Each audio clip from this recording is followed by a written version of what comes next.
নমস্কার, নিউজ 18 প্রাইমে আপনাদের স্বাগত। আমি পিউ, আপনাদের সঙ্গে ঠিক বিকেল 4টে। ত্রিপুরার কথায় আসতেই হচ্ছে, কারণ সংঘাত বাড়তে বাড়তে আদালতের পথে এবার তৃণমূল বনাম বিজেপির সংঘাত বেড়েই চলেছে ত্রিপুরায়। 22 সেপ্টেম্বর ত্রিপুরায় তৃণমূলের মিছিলের দিন ধার্য করা হয়েছে। আপনারা জানেন, প্রথমে 15 তারিখ, তাতে অনুমতি মেলেনি। 16 তারিখ আবার দিন ধার্য করে তৃণমূল কংগ্রেস, তাতেও অনুমতি মেলেনি। এই পরপর দুদিন বাতিলের পরে পরবর্তী দিন 22 সেপ্টেম্বর ধার্য করেছে তৃণমূল কংগ্রেস, যেদিন পদযাত্রা করবেন অভিষেক বন্দ্যোপাধ্যায়। এটাই তৃণমূলের প্ল্যান। কিন্তু সেদিনও যদি না পাওয়া যায় অনুমতি, তাহলে আর পরে কোনো ডেট নয়, সরাসরি আদালতে যাবে তৃণমূল কংগ্রেস। কি বলছেন সুস্মিতা দেব, শুনুন। বিশ্বকর্মা পুজোর 17 তারিখ আমরা র্যালির বা পদযাত্রার পারমিশনটা 16 তারিখ চেয়েছিলাম। বিকেলে 2 ঘন্টা হতো। এছাড়া 15 তারিখের আমি দেখতে চাই যে কোন রাজনৈতিক দল কতজনের মিছিল বের করবে ত্রিপুরাতে, এবং কতজন পুলিশ আর সিআরপিএফকে বিজেপি গভর্নমেন্ট রাস্তায় নামাবে, সেটা দেখার জন্য আমরা 15 তারিখ নজর রাখবো। আর এই রাজনৈতিক দল 15 তারিখে কি কি রুট থাকবে আর কি স্ট্রেংথ থাকবে, এটা আমরা দেখতে চাইব। আসলে অভিষেক বন্দ্যোপাধ্যায়কে ভয় পাচ্ছে বলে তার নেতৃত্বে যে ত্রিপুরা তৃণমূল কংগ্রেসের পদযাত্রা, তো সেটাকে বারবার বাধা দেওয়ার চক্রান্ত করছে বিজেপি। এতে প্রমাণিত হচ্ছে বিজেপি ভয় পাচ্ছে। অভিষেক বন্দ্যোপাধ্যায়ের স্পষ্ট সিদ্ধান্ত, ত্রিপুরার মানুষ যখন আমাদের সঙ্গে আছেন, আমরা শান্তি উন্নয়নের স্লোগান সামনে রেখে সন্ত্রাসের বিরুদ্ধে করব। ফলে আমরা 22 সেপ্টেম্বর এই পদযাত্রা করার জন্য যা যা লেখার দরকার লিখে পুলিশকে আমরা দিয়েছি। শুধু তার সঙ্গে একটা সংযোজন থাকছে, এবার বাধা দিলে কিন্তু কোর্টে দেখা হবে।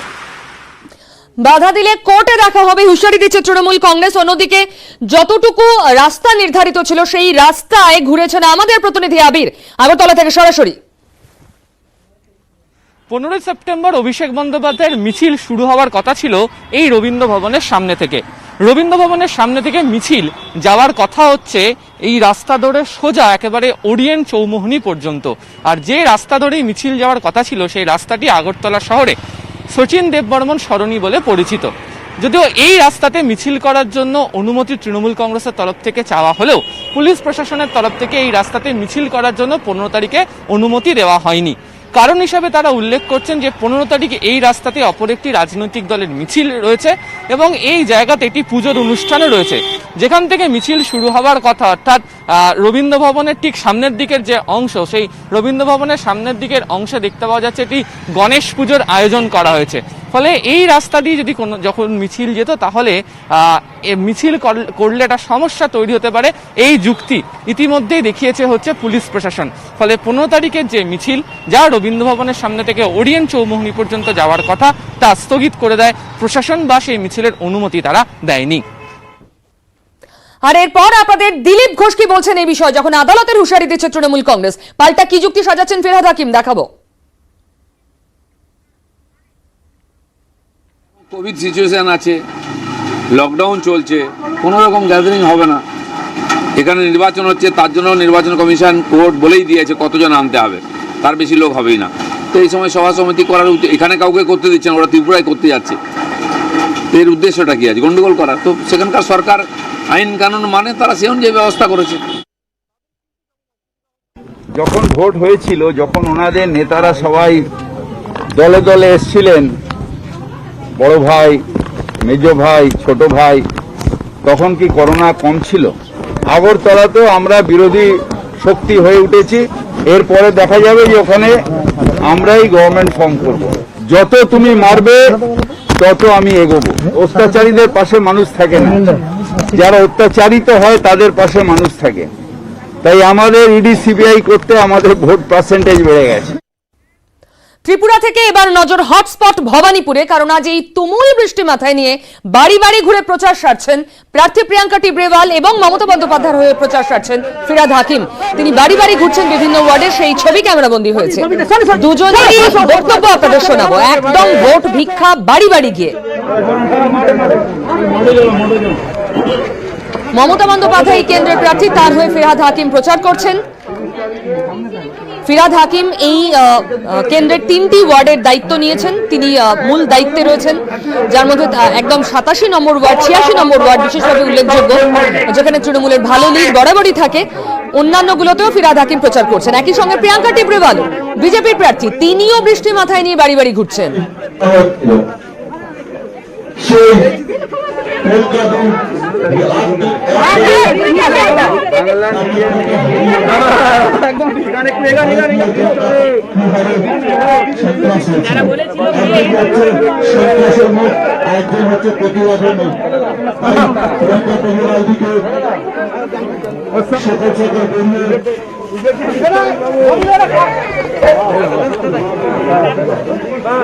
অনেক ভাইয়েরা আছে 30 তারিখ যেহেতু বৃহস্পতিবার কাজ থাকে, কিন্তু একদিন কাজে লেট করে যান, একদিন বা কামাই করুন, কিন্তু মমতা বন্দ্যোপাধ্যায়ের সম্মান আমরা চেতলার থেকে যদি হায়েস্টলি না দিতে পারি আমার পক্ষে অত্যন্ত অসম্মানের।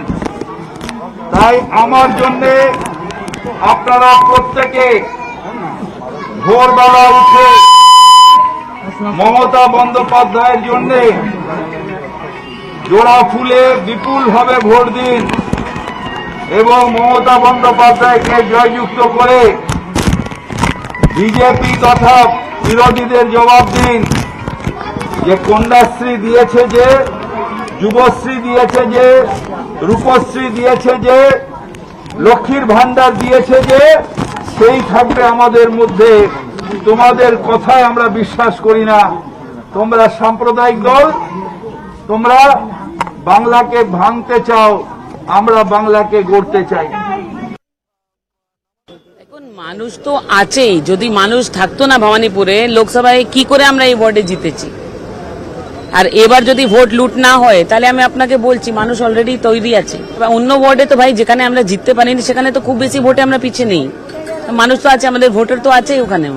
এবার এই থাকবে না যে কে বিজেপি কে ভোট দিয়েছিল, কে টিএমসি কে ভোট দিয়েছিল। এবার মানুষ ভোট দিবে যে রিজন কি আছে ভোট দেবার। আর এবার একটা টুইট আপনাদের দেখাই, যে টুইট নিয়ে ইতিমধ্যে শোরগোল। আজ হিন্দি ভাষা দিবস, হিন্দি দিবস যা দেশ জুড়ে পালিত হচ্ছে। মমতা বন্দ্যোপাধ্যায় সকাল সকাল হিন্দিতে টুইট করেছেন। তিনি বলেছেন দেশের সবাইকে তিনি এই দিনে শুভেচ্ছা জানাচ্ছেন এবং হিন্দি ভাষার চর্চায় যাদের অবদান রয়েছে তাদেরকেও তিনি শুভকামনা জানাচ্ছেন। মমতা বন্দ্যোপাধ্যায় হিন্দিতে টুইট কেন করলেন এই প্রশ্ন অনেকেই তুলছেন, নেটিজেনরা তুলছেন এবং রাজনীতিবিদরাও তুলছেন। একই সঙ্গে দিলীপ ঘোষের একটি টুইট আপনাদের দেখাবো। তিনিও হিন্দি দিবসের শুভেচ্ছা জানিয়েছেন, কিন্তু তিনি তুলনায় সাবধানী। দিলীপ ঘোষ বাংলায় লিখেছেন টুইটটা, হিন্দি দিবসে হিন্দি ভাষীদের তিনি শুভেচ্ছা জানিয়েছেন। এর পিছনেও কি কোনো রাজনীতি রয়েছে, এটাও কিন্তু অনেকে মনে করছেন। দিলীপ বাবুর টুইট দেখাবো এবার। মমতা বন্দ্যোপাধ্যায়ের টুইট, এবার দিলীপ ঘোষের টুইট। তিনিও হিন্দি দিবসের শুভেচ্ছা জানিয়েছেন, কিন্তু বাংলায় টুইটটা করেছেন।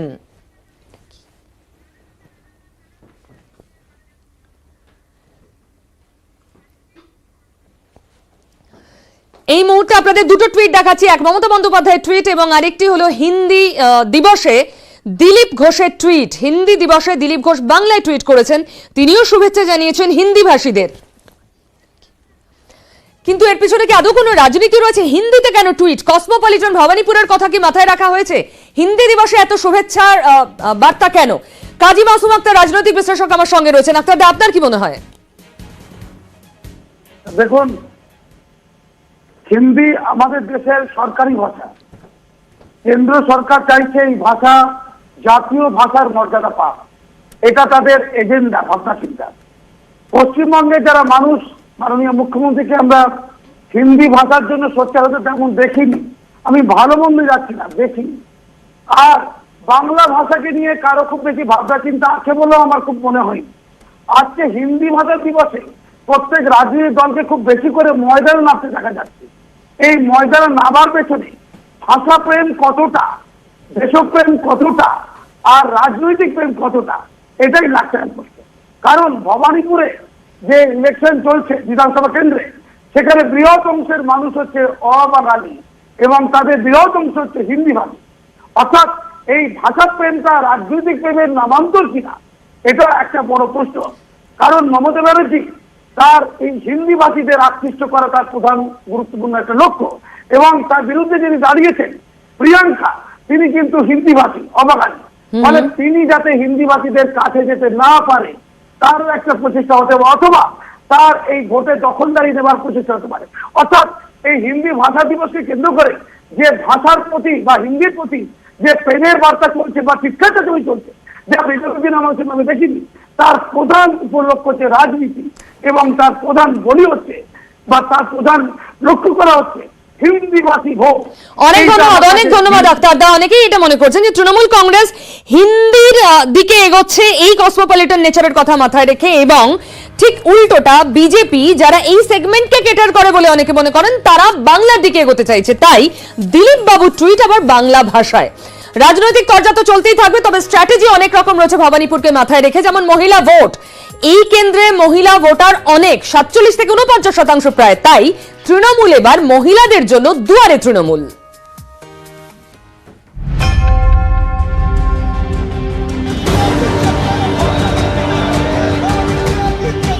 মমতার কেন্দ্রে নয়া রণকৌশল নিয়ে আসরে তৃণমূল।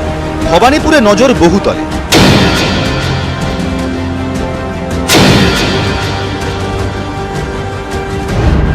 ভবানীপুরের প্রতিটি ওয়ার্ডেই একাধিক বহুতল। বহুতলগুলির অধিকাংশ বাসিন্দাই অবাঙালি। বহুতলের এই অবাঙালি ভোটারের মন জয়ে এবার বিশেষ কৌশল নিয়েছে ঘাসফুল শিবির।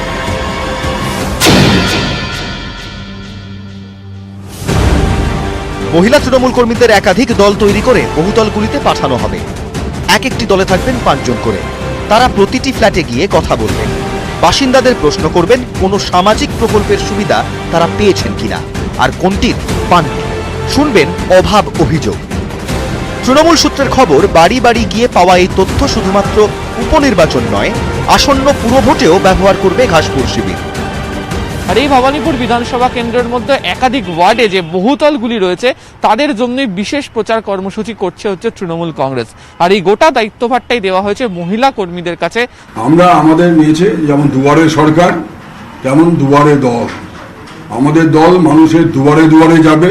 মমতা ব্যানার্জির যে প্রগতির কর্মসূচি, যেগুলো ইতিমধ্যে সার্থকভাবে রূপায়িত হয়েছে, আগামী দিনে যেগুলো সার্থকভাবে রূপায়িত করা হবে, দুয়ারে তৃণমূল, এই দুয়ারে তৃণমূলই হবে আমাদের নির্বাচনের অন্যতম প্রচারের অঙ্গ। এবারের বিধানসভা ভোটে মহিলা ভোটার ছিল 49%। তৃণমূলের অন্যতম পাখির চোখ ছিল এই মহিলা ভোটাররা। পর্যবেক্ষকদের অনেকেই মনে করেন বাংলার মেয়েকে জেতাতে ঢেলে ভোট দিয়েছেন বাংলার মা বোনেরা। ভবানীপুরেও মহিলা ভোটার প্রায় 47%। তাই বহুতলে প্রচারে তৃণমূলের সৈনিক মহিলারাই। করোনাকালে হওয়া উপনির্বাচনে প্রচারে নানা বিধিনিষেধ জারি করেছে নির্বাচন কমিশন। এই পরিস্থিতিতে প্রচার কৌশলে বদল এনেছে তৃণমূল। সূত্রের খবর, ভবানীপুরে প্রতি ওয়ার্ডে ছোট ছোট সভা করবে তৃণমূল। 8টি ওয়ার্ডের প্রতিটিতে 7টি করে স্ট্রিট কর্নার। সেখানেই থাকবে দলের তারকা প্রচারকরা। জয়ের মার্জিন বাড়ানোটাই লক্ষ্য, সে কারণেই নজরে ভবানীপুর বিধানসভা কেন্দ্রের বহুতল। ক্যামেরা জ্যোতির্ময় বসুর সাথে আবির ঘোষাল, নিউজ 18 বাংলা, কলকাতা। যখন তৃণমূল মহিলা বাহিনীকে মাঠে নামাচ্ছে, যখন টার্গেট করছে মহিলা ভোট, তখন পাল্টা স্ট্র্যাটেজি সাজাচ্ছে বিজেপিও। তারা ওয়ার রুম তৈরি করেছে। ভবানীপুরের কথা মাথায় রেখে হেস্টিংসে ওয়ার রুম ঘুরে দেখেছেন আমাদের প্রতিনিধি। ওয়ার রুমে কি তোড়জোড় জানাবেন অরূপ। 30শে সেপ্টেম্বর ভবানীপুরের নির্বাচন, আর সেই নির্বাচনে হেভিওয়েট প্রার্থীর লড়াই। শাসক দলের প্রার্থী আর কেউ নন, খোদ মুখ্যমন্ত্রী মমতা বন্দ্যোপাধ্যায়। ফলে খুব স্বাভাবিকভাবেই কিছুটা দেরিতে হলেও মান বাঁচানোর লড়াইতে শেষ পর্যন্ত নেমে পড়তে হয়েছে বিজেপিকেও। বিজেপির প্রার্থী প্রিয়াঙ্কা টেব্রিওয়াল। সামগ্রিকভাবে প্রস্তুতি শুরু হয়ে গেছে বিজেপির অন্দরেও। প্রচার কমিটির সমস্ত দপ্তর ঢেলে সাজানো হচ্ছে। নির্বাচনের সবথেকে যে গুরুত্বপূর্ণ অংশ, সেই প্রচারের জন্যে প্রস্তুতি নিতে শুরু হয়ে গেছে তৎপরতা ইতিমধ্যেই। 4 তলার যে এই ঘর, যে ঘরটা এতদিন পর্যন্ত মিডিয়া সাংবাদিকদের সংবাদ মাধ্যমের প্রেস কনফারেন্সের জায়গা ছিল, সেই বড় মাপের ঘরটি কি এখন ঢেলে সাজানো হচ্ছে বিজেপির নির্বাচনী কার্যালয় হিসেবে। ফ্ল্যাগ, ফেস্টুন, ব্যানার, যেগুলো হচ্ছে প্রচারের সবথেকে বড় হাতিয়ার, সেই বিজেপির সেই পতাকা তৈরি হচ্ছে। বিজেপির রাজ্য নির্বাচনী কার্যালয়ের যে দপ্তর, এই মুহূর্তে সেখানেও কিন্তু সাজো সাজো রব। দল দায়িত্ব দিয়েছে আমাকে, প্রচার কমিটির চেয়ারম্যান করবার মতো বড় একটা দায়িত্ব দিয়েছে। মমতা বন্দ্যোপাধ্যায়ের মতো পশ্চিমবঙ্গের একজন হেভিওয়েট রাজনৈতিক ব্যক্তিত্ব, এই লড়াইতে তিনি কিন্তু মাঠে নামিয়ে দিয়েছেন তার তাবড় নেতা মন্ত্রীদের। অর্থাৎ এই নির্বাচনটাকে যে তিনি কোনোভাবেই লঘু করে দেখছেন না বা দেখতে পারছেন না, একটা দুশ্চিন্তার কালো মেঘ রয়েছে, এটা উনি স্পষ্ট করেছেন। এবং সর্বোপরি যেখানে উনি নিজে মাঠে নেমে পড়েছেন, নিজে কালকে ৭৭ নম্বর ওয়ার্ডে যেখান থেকে তাদের একটা বিপুল ভোট আসে তৃণমূলের, তাদের কাছে পৌঁছেছেন। তো আমাদের যতটুকুই প্রচার রয়েছে মানুষকে সত্যি কথাটুকু তুলে ধরবার। ওদের আবার ওয়ার রুম কি? ওদের দলটার মধ্যেই ওয়ার চলে। ওদের দলের এমপিকে মন্ত্রিত্ব ছাড়ার পর বলতে হয় রাজনীতি ছাড়ছি। আগে ছিল আদি বিজেপি বনাম তৎকাল বিজেপি, এখন হয়েছে দল বনাম পরিষদীয় দল। তো ওদের যাদের গোটা দলটাতেই ওয়ার চলে তাদের আবার ওয়ার রুম, গরুর গাড়ির হেডলাইট। এই মুহূর্তে একটা ব্রেকিং নিউজ আপনাদের দিয়ে দিই। রাজ্যসভায় কে যাবে, কার নাম পৌঁছবে তৃণমূলের পক্ষ থেকে এই নিয়ে জল্পনা চলছিল। মানস ভূঁইয়া, তার জায়গায় সুস্মিতা দেব, তৃণমূল নেত্রী সুস্মিতা দেবের নাম প্রস্তাব করা হয়েছে। আবির আমাদের প্রতিনিধি আমার সঙ্গে রয়েছেন আরো বলার জন্য। আবির, সুস্মিতা দেব, তোমার কাছে কি তথ্য রয়েছে? দেখো, সুস্মিতা দেবকে তৃণমূল কংগ্রেস রাজ্যসভার আসনের জন্য তাকে প্রার্থী হিসাবে করেছে এবং যা আসন সংখ্যা রয়েছে তাতে তৃণমূল কংগ্রেস নিশ্চিত যে সুস্মিতা দেবী রাজ্যসভাতে তৃণমূল কংগ্রেসের তিনি সেখানে যাচ্ছেন। তো সুস্মিতা দেবকে বাছাই করার পিছনে দুটো কারণের কথা উল্লেখ করা হচ্ছে। প্রথমত হচ্ছে যে উত্তর পূর্ব ভারতে বিশেষ করে আসাম এবং ত্রিপুরা, যে দুটো জায়গা এই মুহূর্তে তৃণমূল কংগ্রেস সব থেকে বেশি নজর দিচ্ছে, সেই উত্তর পূর্ব ভারতের জায়গাতে সুস্মিতা দেবকে ব্যবহার করার ক্ষেত্রে সুবিধা রইল এবং তাকে সেই ধরনের সাংসদ হিসেবে তারা রাখতে চাইছে। দ্বিতীয় যে বিষয়টা সেটা উল্লেখ হচ্ছে সেটা যে তৃণমূল কংগ্রেস মহিলা ভোটারদের প্রতি জোর দিচ্ছে, ফলে সুস্মিতা দেবকে রাজ্যসভায় পাঠিয়ে যে মহিলা ভোটারদের দিকেও তৃণমূল কংগ্রেস তাদের যে অংশটা সেটাকেও দেখিয়ে দেওয়ার তারা চেষ্টাটা রাখছে। সুস্মিতা দেব তিনি যেটা জানাচ্ছিলেন যে তিনি মমতা বন্দ্যোপাধ্যায় তাকে এই সুযোগ দেওয়ার কারণে তিনি বলছেন তিনি অত্যন্ত খুশি হয়েছেন। তার যে জায়গা, অনেকেই মনে করছিলেন রাজনীতি বিদগ্ধরা যে ত্রিপুরায় কোথাও মুখ হতে পারেন সুস্মিতা দেব, সেই জল্পনায় জল ঢালা গেল এই ঘোষণার মধ্যে দিয়ে। এই ঘোষণার মধ্যে দিয়ে অবশ্যই, এবং সুস্মিতা দেবও সেটা স্বীকার করছেন। তিনি বলছেন যে ত্রিপুরার যে সমস্ত বিজেপি নেতারা রয়েছেন তাদের থেকে অনেক বেশি করে তিনি ত্রিপুরাকে চেনেন তার বাবার সূত্র ধরে, এবং আসামকেও তিনি চেনেন শিলচর, বরাক, কাছাড়ের মতো জায়গাতে। ফলে তিনি এই সাংসদ হয়ে আসাম এবং ত্রিপুরা, বিশেষ করে ত্রিপুরাতেই তিনি কাজ করতে চান বলে তিনি জানিয়েছেন। আবির, ধন্যবাদ। সাঁতরাগাছিতে বড় দুর্ঘটনা এড়ালো এক্সপ্রেস ট্রেন। দুর্ঘটনা থেকে রক্ষা পেল হাওড়া হায়দ্রাবাদ স্পেশাল। চালকের তৎপরতায় রক্ষা পেল এক্সপ্রেস ট্রেনটি। সাঁতরাগাছি স্টেশন পেরোতেই বিপত্তি। আচমকা সামনে চলে আসে মালবহনকারী ট্রলি। ট্রেনে ইঞ্জিনের নিচে ঢুকে যায় ট্রলির একাংশ। এমার্জেন্সি ব্রেক ব্যবহার করে রক্ষা পাওয়া যায়। শেষ পর্যন্ত স্টেশনে ফেরানো হয় ট্রেনটিকে। 2 ঘন্টা পর নতুন ইঞ্জিন লাগিয়ে ট্রেন ছাড়ে। আজ না ট্রলি নিয়ে যাচ্ছিল, তো ও বুঝতে পারেনি, তাড়াতাড়ি ট্রেনটা চলে এসছে। এইবার ও ছেড়ে পালিয়ে গেছে, এখন ট্রলিটা ঢুকে গেছে ইঞ্জিনের ভিতরে। এইটাই আর ও যাচ্ছে আপনার এতে মানে হায়দ্রাবাদ।